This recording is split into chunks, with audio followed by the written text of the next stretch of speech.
அனைவருக்கும் வணக்கம். இன்னைக்கு பார்த்தீங்கன்னா, உதயநிதி அவர்களோட பிறந்த நாள். அவர்களுக்கு நமது மனமார்ந்த பிறந்தநாள் வாழ்த்துக்களை தெரிவித்துக்கொண்டு இந்த வீடியோவை பதிவு பண்ணுறேன். இப்போ பார்த்தீங்கன்னா, திராவிட மாடலுக்கு வந்த சோதனையா என்னான்னு தெரியல. இன்றைக்கி வந்து உதயநிதி பிறந்தநாளை முன்னிட்டு அன்பில் மகேஷ் அவர்கள் ஒரு சிறப்பான video for dedicate my friend and dedicate my assistant chief minister, துணை முதல்வருக்கு கல்வித்துறை அமைச்சர் வந்து ஒரு பாட்டு ஒன்று வெளியிட்டிருக்காங்க. கழக உடன்பிறப்புகள் எல்லாம் அந்த பாட்டை பார்த்துட்டு ரொம்ப புல்லரிச்சு போயிருக்காங்க. ஆக்சுவலாக அந்த பாட்டில் உதயநிதியை வந்து அவங்க குறிப்பிட்ட விஷயம் என்னென்னா, எங்கள் அண்ணன் உதயநிதி, அண்ணன் உதயநிதின்னு சொல்கிறீங்க. யாருக்குங்க அவர் அண்ணன்? எனக்கு சொன்னீங்கன்னா அது எப்படி விளக்க போகிறீங்கன்னு எனக்கு தெரியல. உதயநிதி வந்து இப்போ துரைமுருகனுக்கு அண்ணனா, இல்லை எம்ஆர்கே பன்னீர்செல்வம் அவர்களுக்கு அண்ணனா, இல்லை சபா ராஜேந்திரன் அவர்களுக்கு அண்ணனா, இல்லை ஏவாவியலுக்கு அண்ணனா? இந்த மாதிரி உங்கள் கழக உடன்பிறப்பில் கூட ஒரு மூத்தவரா? ஒரு வார்த்தையை நீங்கள் பயன்படுத்துகிறீங்க, புரியுது, நல்லாவே புரியுது. நீங்கள் வந்து விஜய்க்கு எதிராக ஸ்டாலின் அவர்களை வந்து எப்படி பிரகடனப்படுத்துனீங்க அப்படின்னு பார்த்தீங்கன்னா, நேற்று வந்தவர் விஜய் வந்து ஒரு 3 மாதத்தில் இருக்கும்போது, 3 வருஷத்தில் இருக்கும்போதே சிறை சென்றவர் ஸ்டாலின், 50 ஆண்டு கால பாரம்பரியம் மிக்க கட்சி திமுக, நேற்று வந்த விஜயெல்லாம் முதலமைச்சர் ஆகலாமா அப்படின்ற மாதிரிலாம் நீங்கள் விஜய்க்கு எதிராக ஸ்டாலினை முன்னிறுத்தி பிரச்சாரம் பண்ணீங்க. அது கூட சில விதத்தில் ஏற்றுக்கிற மாதிரி இருந்தது. இப்போ விஜய் ஒரு உங்கள் விஜய்னு ஒரு பாட்டு விட்டார். சரிடா, அவன் பாட்டு போட்டான், நாம் ஒரு பாட்டு போடுவோம்னு சொல்லிவிட்டு நீங்கள் ஒரு பாட்டு போடுறீங்க. அதில் வந்து உதயநிதி அவர்கள் வந்து திமுக கொடியை பிடிச்சிட்டு குதிரையில் வேகமாக சவாரி செய்கிற மாதிரி ஒரு வீடியோ காட்சிகளை நம்ம பார்த்தோம். நான் பாட்டுக்கு போட்டியா நடத்துறீங்க? எங்கே தமிழ்நாடு அரசியல் அந்த அளவுக்கு கேவலமாக போச்சு. நீங்கள் 50 ஆண்டு கால பாரம்பரியம் மிக்க கட்சி, எங்களுக்கு ஒரு மிகப்பெரிய பாரம்பரியம் இருக்குது, கொள்கை இருக்குது, கோட்பாடு இருக்குதுன்னு சொன்னீங்க. கடைசியில் என்னென்னா, அடிமட்ட ரோக்கல் தரமட்டத்தை அளவுக்கு இறங்கி தூர்வாரோம்டா நாங்கள் அப்படின்ற மாதிரி விஜய்க்கு போட்டியாக பாட்டு போடுறீங்க. விஜய்க்கு போட்டியாக இவர் நடித்தாரா முதல்ல? அந்த மாதிரி கேள்விலாம் வரும்ல. நம்ம இப்போது சமூக வலைதளங்களில் ட்ரெண்டிங்கில் ட்ரோலிங்கில் நம்பர் 1 வீடியோவாக இதுதான் இருக்குது. ஸோ தட் நீங்கள் ஏற்கனவே வந்து ஸ்டாலினை அப்பாவா தமிழக மக்களுக்கு அறிமுகப்படுத்த முயற்சி பண்ணீங்கன்னு தான் சொல்லணும். பட் அது ஒர்க் அவுட் ஆகலை. அதே போல் சொல்கிறேன், ஒரு விஷயம் உங்களுக்கு நல்லா புரிகிற மாதிரி சொல்கிறேன். இப்போ கலைஞர் அவர்களுக்கு, திரு மு கருணாநிதி அவர்களுக்கு கலைஞர் அப்படின்ற பட்டம் யாரால் வழங்கப்பட்டது, எதனால் அந்த கலைஞர்ன்ற பட்டம் அவருக்கு வந்ததுன்னா, அந்த பட்டத்துக்கு அவர் ஸ்டஃப்பான ஆள், அதாவது எப்படி சொல்கிறது, தகுதியான ஆள் அப்படின்னு தான் நான் சொல்லுவேன். அதே போல் புரட்சி தலைவர் அப்படின்னா அதுக்கு அந்த பட்டத்துக்கு எம்ஜிஆர் அவர்கள் வந்து பொருத்தமானவர்.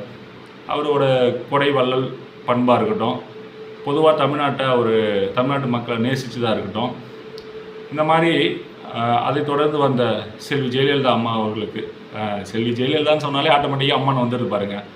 அம்மா அப்படின்ற திட்டம் ஏன் வந்தது அப்படின்னு பார்த்தீங்கன்னா, அவங்க பசியால் இருக்கிற குழந்தைங்களோட கண்ணீரை துடைக்கணும், சாப்பாடு கொடுக்கணும்னு ஆரம்பித்தவங்க, அவங்க கேரியர் அந்த மாதிரி ஆரம்பிச்சது. ஸோ அந்த அம்மான்ற பட்டம் வந்தது. ஒரு பட்டம் ஒருத்தவங்களுக்கு கொடுத்தீங்கன்னா அதை யாரும் கேள்வி கேட்காத அளவுக்கு இருக்கணும். அம்மா, ஒரு குழந்தை கூட தாயாவாத செல்வி ஜெயலலிதா அவர்களை வந்து தமிழ்நாடு மக்கள் அனைவருமே அம்மா ஆச்சின்னு சொல்லுவாங்க, அம்மா அவர்கள்னு சொல்லுவாங்க, அம்மா தான் அப்படின்னு சொல்லுவாங்க. நீங்கள் அப்பான்னு முயற்சி பண்ணீங்க, ஸ்டாலின் அவர்களை அப்பான்னு கூப்பிடணும்னு சொல்லிட்டு. உங்கள் கட்சியில் இருக்கவங்களே கூப்பிடுவாங்களா? நான் தெரியாமல் தான் கேட்குறேன். உங்கள் கட்சியில் இருக்கிற யாரை வேணால் போய் கேளுங்க, ஸ்டாலின் அப்பான்னு ஏற்றுப்பாங்களா? சொல்லுவாங்களா? மனசு உள்ளார்ந்து வந்து அந்த வார்த்தை வருமா? நீங்கள் நல்லா யோசிச்சு பாருங்கள். இப்போ அதை விட்டுட்டு அடுத்ததாக வந்து உதயநிதியை வந்து அண்ணனாக பிரகடனப்படுத்துகிறீங்க. யாருக்கு அண்ணன் தான் எனக்கு புரியல. நீங்கள் தொண்டர்களுக்கு சொல்கிறீங்களா, உங்கள் உடன்பிறப்புகளுக்கு சொல்கிறீங்களா, இல்லை அமைச்சர்களுக்கு சொல்கிறீங்களா? ஏன்னா வயதில் மூத்த அமைச்சர்கள்லாம் கூட அண்ணன் உதயநிதின்னு சொல்லி பேச ஆரம்பிக்கிறீங்க. அதெல்லாம் ஒரு படி மீறி நான் பேர் சொல்ல விரும்பலை. அதெல்லாம் ஒரு படி தாண்டி போயிட்டு ஒரு மேடையில் பார்க்குறேன், உதயநிதி காலில் போயிட்டு ஒரு அமைச்சர் கேட்டகரியில் அமைச்சராக இருக்கிற ஒருத்தர் காலில் விழுறாரு. இதெல்லாம் பார்க்குறதுக்கு நீங்கள் சொல்கிறீங்க, உரிமை பற்றி பேசுகிறீங்க, தன்மானம், தன்னம்பிக்கை, இது எல்லாத்தையும் தாண்டி சுயமரியாதையை பற்றி எல்லாருக்கும் கிளாஸ் எடுக்கிறீங்க. சுயமரியாதை அப்படின்றதுக்கான அர்த்தம் என்னன்னு உங்களுக்கு தெரியுமா? அதை உதயநிதியும் ரொம்ப இலகுவாக கடந்து போயிடுறாரு. ஒரு விஷயம் சொல்கிறேன், இப்போ என்னோட பெரியவங்க என் காலில் விழுறாங்க அப்படின்னு வச்சுப்போம் ஒரு உதாரணத்துக்கு. அதை உள்ளார்ந்து நம்ம மனசு ஏற்றுக்குமா? எல்லாத்தையும் விடுங்க. நீங்கள் வந்து இப்போ ஒரு பாரம்பரிய மிக்க குடும்பத்துலேருந்தே வந்திருப்போன்னு வச்சுப்போம். நீங்கள் முதலமைச்சராகவே இருக்கீங்கன்னே வச்சுப்போமே. உங்களுக்கு உண்மையாலுமே முதலமைச்சருக்கான தகுதி இருக்குன்னு கூட வச்சுப்போம். வயசு நம்மளோட மூத்தவங்க நம்ம காலில் விழுறதை நீங்கள் எப்படி ஏற்றுப்பீங்க? நீங்கள் சுயமரியாதை கட்சி, பகுத்தறிவு கட்சி, பெரியாரிய கொள்கையை நாங்கள் தான் தூக்கி பிடிக்கிறோம் தமிழ்நாட்டில் சொல்லிட்டு தெரியுறீங்க. இந்த மாதிரி எந்த விதமான ஒரு அடிப்படை நாதமே உங்கள் கொள்கை கோட்பாடில் நீங்களே அதை ஃபாலோ பண்ணுறது கிடையாது. அதான் சொல்கிறேன், அந்த கொள்கையை நீங்கள் எதுக்காக வச்சுருக்கீங்கன்னா கொள்ளையடிக்கிறதுக்கு வச்சுருக்கீங்க.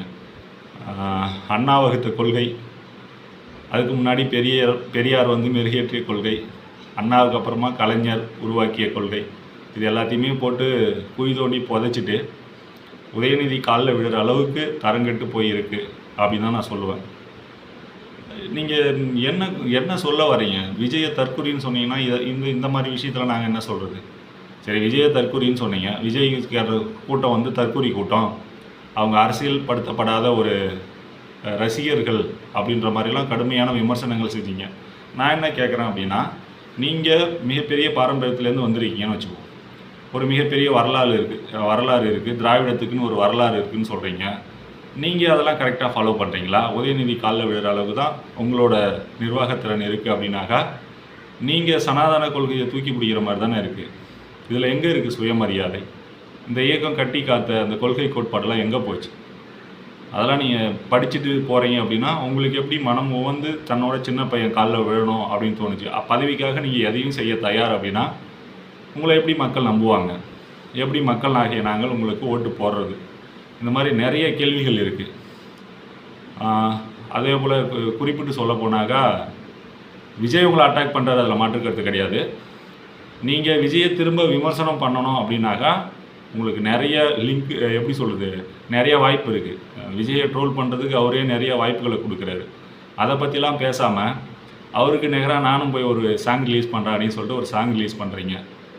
தமிழ்நாட்டு மக்கள் ரொம்ப கூர்ந்து கவனிச்சிட்டு தான் வருவாங்கன்னு நினைக்கிறேன் இந்த எலெக்ஷனை. அதுவும் 2026 எலெக்ஷன் ஒரு புதிய வரலாறை நோக்கி நகருது அப்படின்னு நான் சொல்லுவேன். ஏன்னா இதுக்கு முன்னாடி இந்த அளவுக்கு ஒரு டஃப்பான எலெக்ஷன் யாரும் பார்த்துருக்க மாட்டாங்க.